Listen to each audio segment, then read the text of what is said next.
No one is talking about the hidden sleep disorders. A lot of times they keep going back to their psychiatrist and they keep getting their medication changed, a dose increased, and then all of a sudden, next thing they're taking 5 different antidepressants, which none of them are making any meaningful difference in their life. They're still tired, they're still sleepy. Majority of these sleep disorders, they start in second decade of life. So they'll start in teenage years or when I'm in my 20s. Something in the brain is not letting you feel alert and awake. It could be a hormone missing that your brain is supposed to generate and it's not generating because those neurons somehow get destroyed, and there are multiple mechanisms behind that. So even though I am awake, but I'm barely awake and I'm never really 100% there. And so that switch may be broken or malfunctioning, and those are the hidden sleep disorders.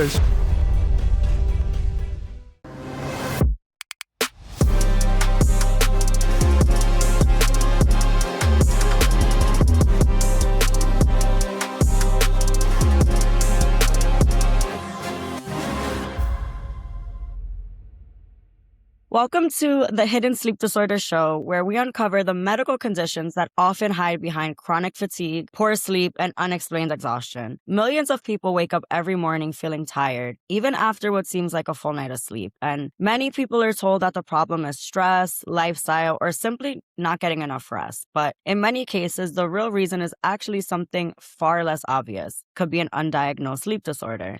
So in this show, we sit down with the sleep specialist, Dr. Vishal Saini, to explore the science, diagnosis, and treatment of sleep disorders most people do not even realize that they may have. So if you've ever wondered why sleep doesn't seem to fix their exhaustion, today's episode is the perfect place to start. And I know I'm excited for this because I feel like that's talking to me. So, Dr. Sani, are you ready to kick off this show? How are I you am. today? Cannot wait, Leila. Thank you for having me. This is super exciting. Absolutely. I know so many people feel like they sleep and don't feel rested. And I know currently I'm one of those people. So I'm excited to dive into this. And before we dive fully into sleep disorders themselves, I'd love to really start with your journey. So what originally drew you into the field of sleep medicine, and what really made you decide that this was the area of medicine that you wanted to really focus on? That's a great question. And, I did not really get into, so to speak, into sleep medicine up until my residency. Typically when I was doing medical school, there wasn't a whole lot of stress on the sleep medicine aspect of things or even sleep disorders. So barely, there would be a little touch here and there about sleep disorders, but nothing that would, make me realize that, hey, it's a whole sort of its own world out there that I should be exploring. So, but when I was doing my residency in Springfield, Illinois, and this is, I'm talking about, I'm probably going to age myself out between 2010 and 2013. So in those years, we were taking care of a patient in our hospital. And this is sort of what made it also kind of personal to me because, as a resident, you're in charge of making sure that your patient is getting well, they're getting discharged from the hospital. But this particular patient, no matter what we did, this patient's always crashing at nighttime. Their oxygen's dropping like crazy. And yes, given they had all kinds of multiple comorbid conditions, you name it, diabetes, morbid obesity, hypertension, spinal fracture, COPD, they had sort of a full plate. But still, most people, they start the hospital stay and within few days they get better and they go home. But this particular individual stayed with us for several weeks, and we just could not figure out a way to make him feel better. And that's when we realized that, hey, there is a massive amount of sleep apnea burden that this guy is dealing with. At nighttime, he crashes and we're getting pages and no one can sleep. So that's really opened my eyes as to, hey, how impactful this sleep piece is. And so I started exploring it more. So I hope that answers that question. Yeah, absolutely. And I agree. And not that I know too much about sleep disorders, but in dealing with certain clients, I've learned a little bit about that. And I think what you said about it kind of being its own world is just very, very accurate. There's so much within the sleep field that a lot of people don't tend to think about. It's That's almost right. like not a top of mind thing. And then the more that I'm learning about it from my end, it's shocking how, Yeah, and I'll tell you, Leila, when I got interested, obviously I did not know the full scope of sleep disorders or sleep medicine. So I asked my mentors, my program director, to see if I could go explore and do an elective for just a 1 month sort of rotation with sleep medicine experts who were living the life of a sleep medicine expert back then. And luckily, I was able to find a spot at Stanford University Sleep Disorders Program. And I think I'm grateful. I feel blessed that I was able to see and meet the founding fathers of sleep medicine in America, namely Dr. William Dement, who has passed away since, Dr. Christian Gimino, CG, we used to call him with, affectionately. He's moved on as well. But these were the pillars of sleep medicine. They're still considered pillars, and we still use their research, so we're standing on shoulders of those giants. So that was a very sort of, that made it very personal and appealing to me when I had that sort of exposure.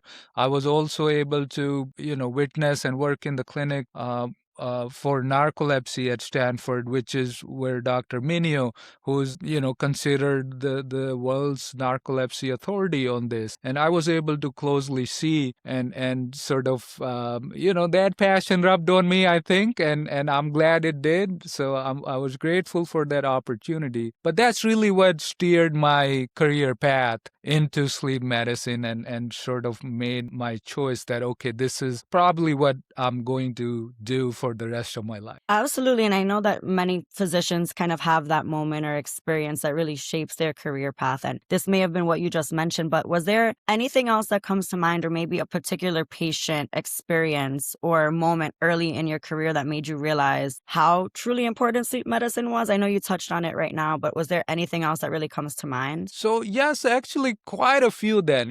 Once you start looking for this under the cover, then the more you look, it's like a rabbit hole. The more you look, the more you find. And then once I did that elective and then went back to doing my own clinics, and I started realizing how often that this piece is not being talked about and generally for our patients. And that was one thing I was hoping to achieve through this podcast, is to be actually the voice of our patients and to be able to share their stories through our conversations here, and to make sure that, folks who are on the fence or they don't really know that they might be dealing with sleep disorders, is to give them sort of a platform to realize that, okay, hey, I might be dealing with the sleep disorder myself. So having said that, I used to take care of patients who had diabetes, who had hypertension, and a lot of times at the end of the visit, these folks are telling us, oh, by the way, doctor, I'm also tired. Or, oh, by the way, doctor.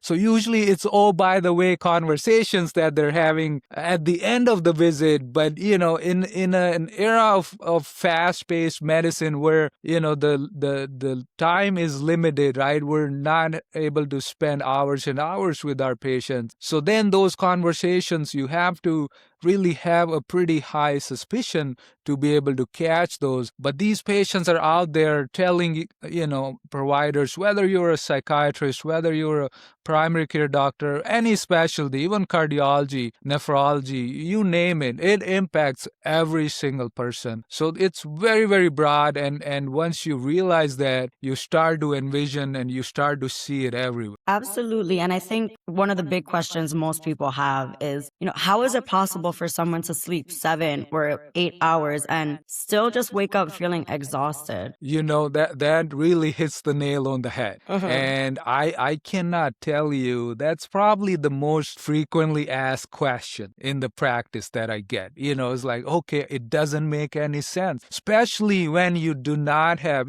for example, a lot of patients get told, oh, you don't have sleep apnea, go home, and there's nothing wrong with you. Hey, that could not be farther from the truth. Okay, so I would suggest that do not take that for an answer and keep exploring with And if your sleep provider or sleep clinician is not willing to go or dig further, then you probably need someone else to do that on your behalf. But how is it possible? And there are multiple pathways that could be doing it, and we'll explore those as we go forward as to what these different conditions do. But it's not uncommon for us to see this, even though your original sleep study is negative for sleep apnea, because a lot of times people equate that, okay, if I'm tired, I must have sleep apnea, and if I don't have sleep apnea, then I don't have any other sleep disorder, right? So it's not only about sleep apnea, which can be a major factor, and we always rule that out too, but there are so much more to it outside of just your snoring or sleep apnea. So I think it's definitely the most common one that people hear of or know of. And I'm not sure why. I guess it is maybe one of the most common ones, or where people kind of start to dive into that. But that's the one that I think comes to mind when people think about. Oh, absolutely. And, thanks to all the awareness that's being spread by, let's say either American Academy of Sleep Medicine or National Institute of Health. So you are right. There's so much literature and awareness talking about sleep apnea. And yes, it is one of the most common sleep disorders that we deal with as a sleep clinician in our daily life. And in fact, there, by some estimates, there it's close to 100 to 250 million people who suffer from obstructive sleep apnea just in the US. And there's one estimate for around the globe, about 1 billion people might be dealing with this condition. So these are massive numbers, right? Mm-hmm. And I could be completely wrong, but from what I've been learning about sleep disorders and things like that, is it's the most common because it's often linked to obesity, and there's obviously an obesity problem, and especially in America. So is that why do you think it's like the most common for the most part? No, I don't think so. Obesity, yes, it has obviously made the problem worse, but we see it in non-obese individuals too. We see also, another misconception is that, hey, it's a problem for mostly men. But after menopause, the risk for sleep apnea in women doubles. And we're seeing this even in younger, skinnier individuals where we would have never expected or suspected this problem, but it's showing up in all kinds of different populations. Some populations, for example, people of Asian origin, or they may be very skinny, but their genetics, their facial features put them at much higher risk for sleep apnea or sleep disorder breathing. Sometimes we use those terms interchange. Wow, that is so interesting. And thinking about what most people think about sleep, most people think about sleep in terms of hours, right? So can you kind of explain the difference between sleep quantity and sleep quality, and why are both so important for restorative sleep? And that's an absolutely relevant question. Sleep quantity is basically what determines naturally, and it is partly determined by my genes too. Okay, so your genetic makeup tells you how many hours are you gonna be sleeping. So there is part of that you cannot change, basically, right? But then it's also driven by our environment. If my sleep environment is really poor, or if it's really good, that will impact my total sleep time. And a lot of times patients will ask us that, doc, I'm sleeping 6-7 hours, but I read in this magazine or that news article that I should be getting 8 hours of sleep. Is that true? And the answer is no. That is not. We're not looking or after just one number. It's very individual based. I will quote a long-term study on a population-based study where they looked at. It's an epidemiological study where they're looking at trends across the whole general population. So they looked at all the working age adults in America, and they found out that total sleep time for that cohort was 6 hours 50 minutes. So that 8 hours, I'm not sure where that came from, but generally if you are working in America in this day and age, you're lucky to get 6 hours and 50 minutes. Now that doesn't mean that's enough for you. right? So because all these different factors are going to come into play. So but it's safe to assume that, hey, if you're getting somewhere between 6 hours 45 minutes to almost 7 hour 45-minute mark, then you are pretty much in a big chunk of average patients that generally, or even population that they would get. Now obviously there are always long sleepers who need way more sleep than most, and then there are short sleepers as well who only need 5 hours of sleep, for example, and they feel awesome after 5 hours. So that is, as far as quantity of sleep goes, so it can be a variable. So don't get too hung up on just one number, because I know I have patients who will come back and they're just chasing this 8 hour mark, and that's actually making things worse for them because they're trying to get more sleep, trying to get more sleep. And generally, consensus is sleep is a tricky thing. The more you try to get it, the less you're going to get it. So in a way, I tell my patients to try less, and hey, take a step back and just let the things naturally come to you. Absolutely. Now, how is sleep quality, considered a part of this? Now, sleep quality is obviously very, very important. And a lot of our insomnia patients will complain about this, that, hey, even though I'm in the bed 9 hours, I'm sleeping 7 hours, but I do not feel rested. I do not feel like I'm getting into any deep sleep. And there's another misconception there, that a lot of people think that, hey, dream sleep is somehow deep sleep. And they'll come to us like, hey, I don't even dream. Am I even getting deep sleep? And so there are, sleep is divided when we do these sleep studies into distinct stages.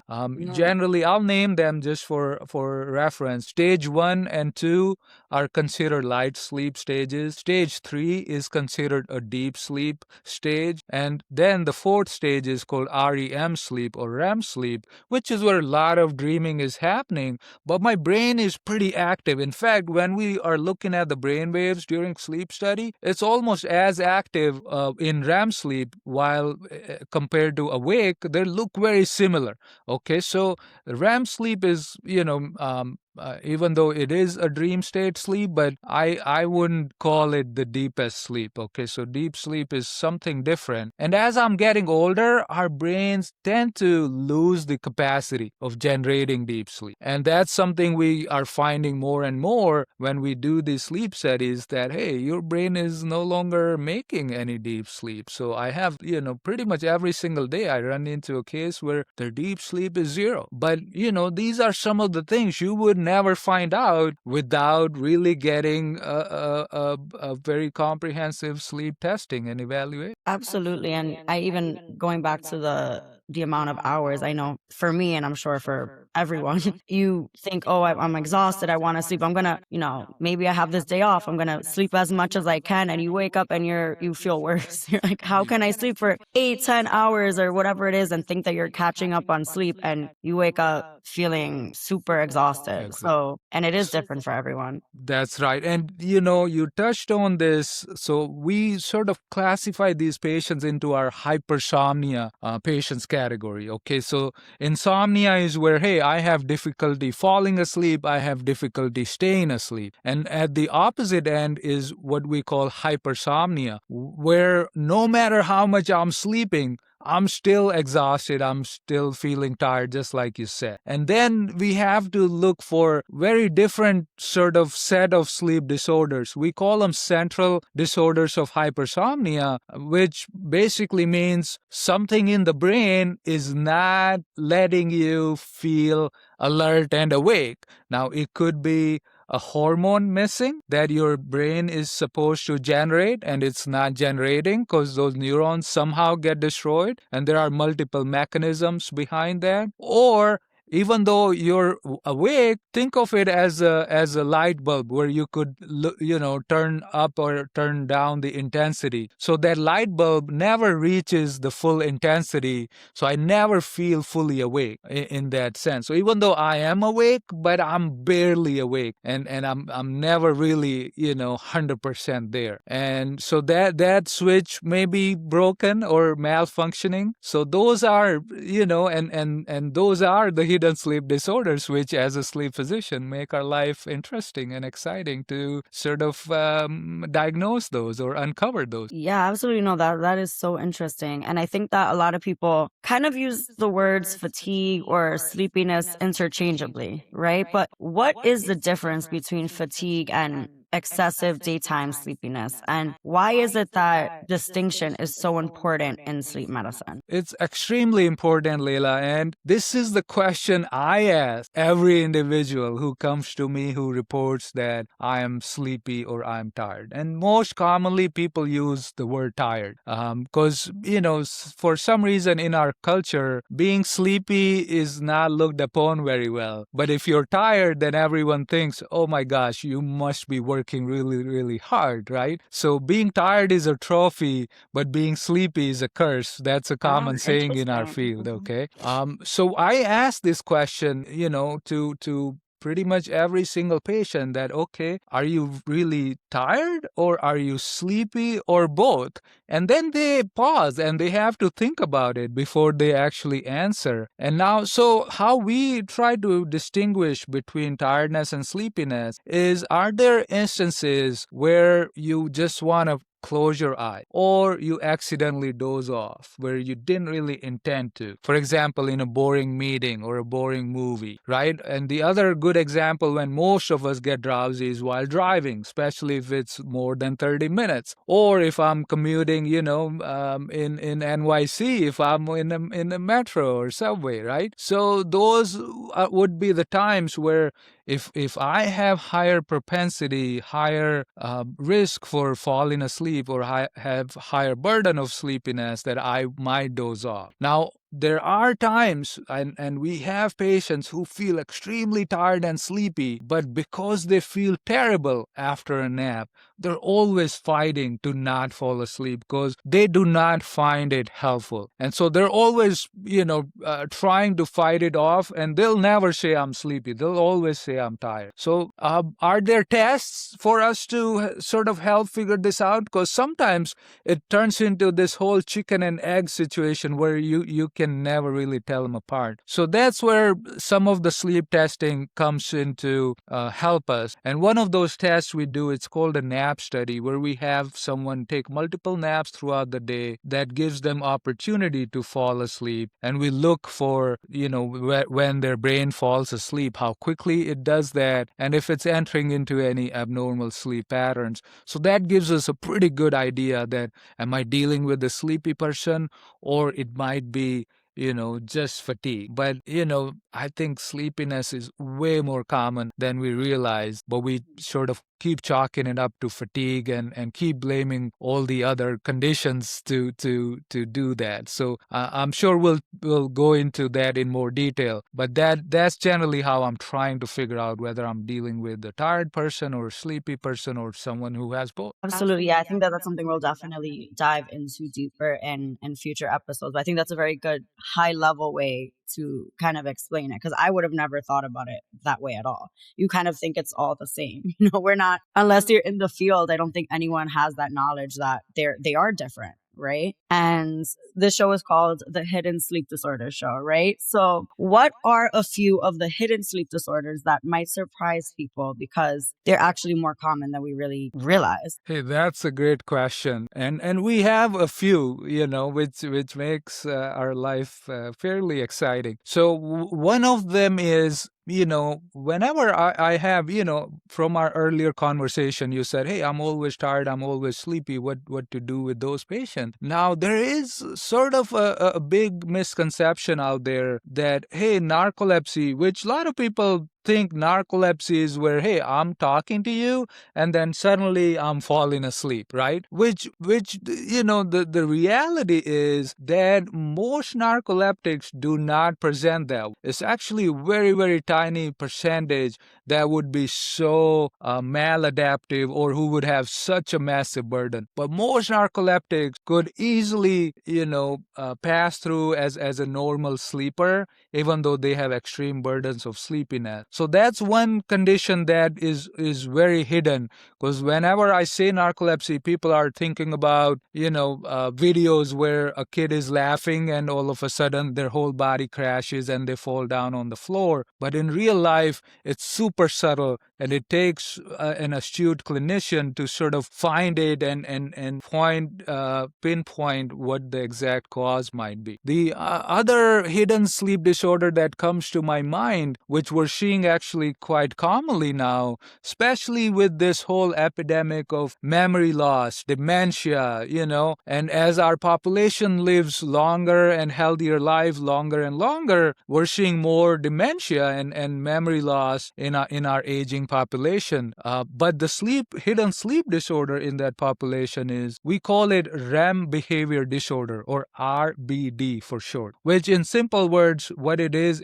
sort of a dream enactment behavior, meaning let's say I'm dreaming about fighting, but I'm actually throwing punches in my sleep. And I've had patients who hit their spouses, they've jumped out of the bed, they've punched a hole in their drywall, they've injured their eyes because they jumped from the bed. So this symptom where they're acting out on those dreams has been linked to later in life dementia. And, almost 40 to 60% of these individuals will start showing these dream behaviors well in advance before the memory changes set in place. So they may have no clue. They may be like, hey, my memory is sharp. I'm really good at, remembering facts. But, these dream enactment behaviors sometimes show up 10 years, 20 years before the actual memory loss or memory changes take place, which can be a scary thought, right, for a partner or for a spouse. But it's better to know in advance and start working towards mitigating some of this versus finding it out that, hey, why didn't I reach out to a sleep doc who could have diagnosed me with this, and while I was just fighting through this all night long by myself. Absolutely. No, that's so important for people to know, because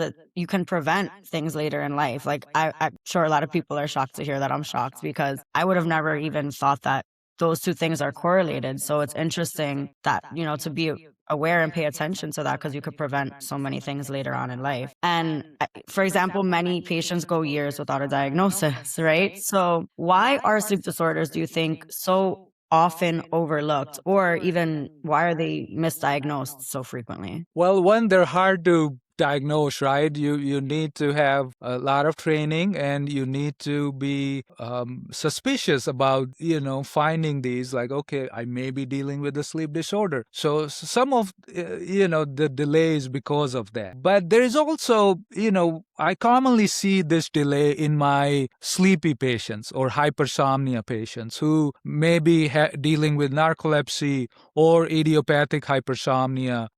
Those are the two main conditions that generally the delay is at least 20 years. I've read in some literature where, hey, it could take them up to 20 years to just get the diagnosis. Forget about, finding the good treatment. It's just trying to find someone to make that diagnosis. I have a story for you, okay, if you're up for that, okay? Absolutely. This is, I've gotten to know this gentleman. He is a retired judge. Okay. He's 91 years old. Wow. Okay. And he came to see me last year, and his chief complaint was, Doc, I'm extremely sleepy and tired during the daytime, and I feel like I'm just sleeping away, whatever few years I have left. So I dug, deeper, and I was like, okay, how long you been dealing with this? And he says, long time. And generally, judges don't retire, right? You've seen Supreme Court judges, they don't retire. They're always, there for a long, long time. So I was curious, like, okay, Judge, why did you retire? And he said, it got to a point that I could not stay awake, and I had no other option but to retire. So, and this is a very well-educated, high-performing, pretty much at top of their game, right? It's not so easy to become a judge. And even those individuals could be impacted, and it could sort of change your whole life plan, right? Where you may be thinking about working till 75 or 80, but at the age of 60, you're like, hey, I can no longer do this. So it's extremely impactful. So then when we did, testing, the NAP study that I was talking about, guess what we found out? He had narcolepsy, and now we're treating him to manage the symptoms and figure out a good solution for him to live rest of his life in a more meaningful, productive way like he wants to. Okay. But the consequences are real. So, so one thing that I hope my message to our audience would be that, hey, if you are a person who is feeling tired or feeling sleepy, do not just keep blaming your depression. Do not just keep blaming your anxiety.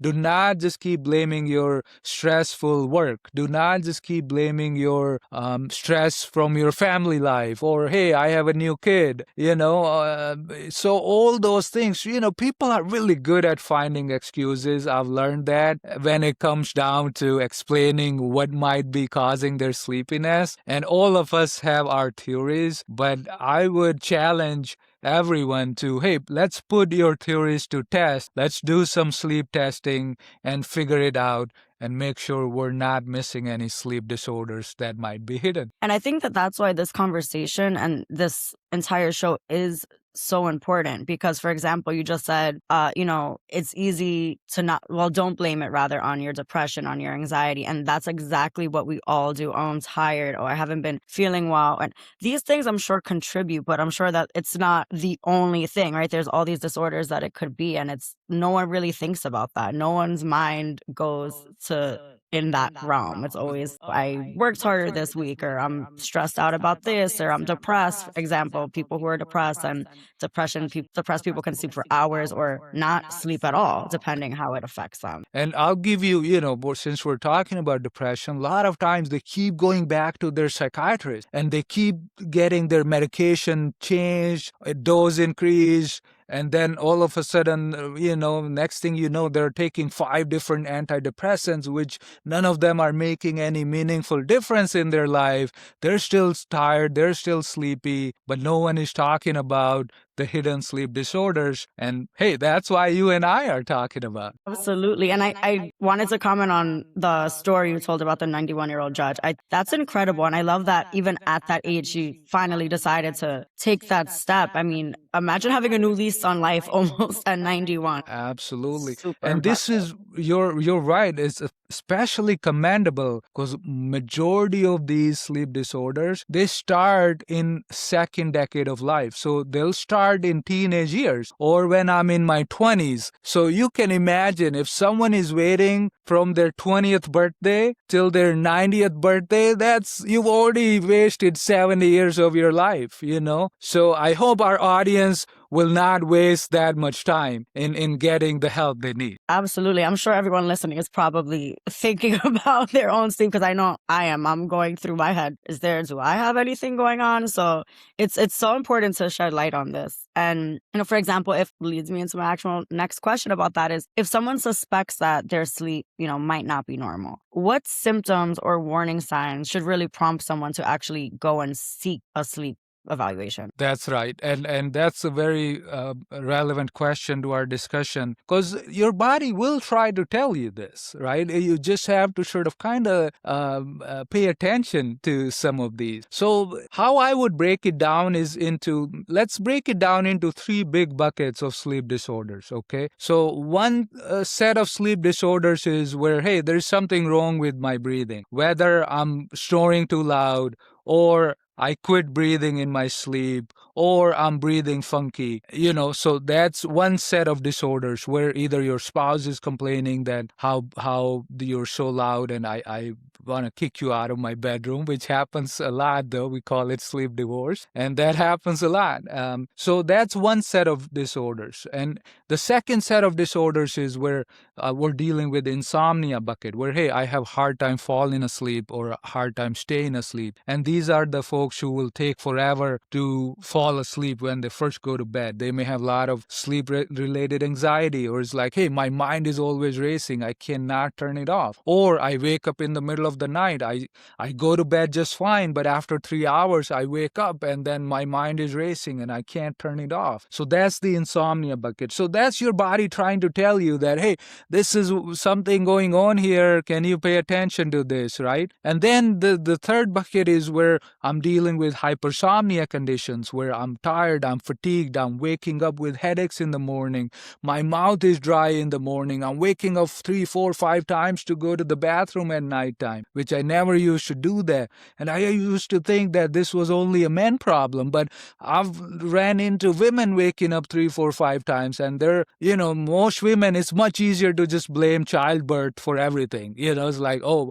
after I had a baby, I stopped sleeping. After I had my baby, I've always been tired ever since. After I had my baby, I've been, going to wake up to pee several times. So all those things are telling us, that, hey, there is something underlying going on here. Let's get tested. Let's get checked out. Did I answer that question? Yeah, no, absolutely. And it's I mentioned I've been learning a lot about sleep disorders from different shows also, but it's interesting you said that about getting up to go to the bathroom several times a night, because I think that's something that is usually linked with men more so than females, and how that can cause sleep disruption as well. And it's all these factors that we just go through on a regular basis that we just think are normal, and it could be something right. so much deeper. I'll name a few more since you're talking about hot flashes in women. A lot of women, nighttime sweating, that comes to mind. I'll give you a personal story, okay? It's pretty close to home, okay? I was doing my sleep fellowship, and we just had our first kid, my daughter. She was just born, and my in-laws, my wife's parents, they were visiting us from India, and my father-in-law was rocking the whole house. He was such a loud snore, and I'm like, man, I cannot let this go on. I'm doing sleep fellowship, right? So, but one thing, so one day he woke up in the morning. I'm like, I call him dad too. So like, dad, you're, really rocking the whole house. How long you been doing this? And then I found out that he has really intense acid reflux, and so much so that he had changed his whole diet, and he was avoiding all kinds of food items that he would love and enjoyed in the past, but he could not eat them because every time he would, he thought that there was a big connection between those food items. But he said, I can't sleep because my acid reflux gets really, really bad at nighttime. So what I did was, I said, okay, why don't we do a sleep study on you? We did a simple home test for him. And guess what we found out? He had severe sleep apnea. He was having almost 70 sleep apnea episodes per hour of his sleep. So, that is so high that I sort of basically put him on treatment right away. And first things he noticed was that his acid reflux was gone. That's so interesting. And so you can imagine how this impacts us in very quirky ways that we never even, link or think about. So that day and today, my daughter just turned 12 in March, and he's been using his therapy for last 12 years without pause, So, hey, that was a personal story. Yeah, no, and it's so interesting because it's like you would think that the acid is causing this, but it's reversed. So it's just so interesting to really what we think and versus what the actual reality of it is. And it's important. So that's why these conversations are so important, because so many people are listening are probably realizing this on, for themselves. And yeah, I think we've all been around someone who snores so loud. It's wild. I went on a trip with friends years ago.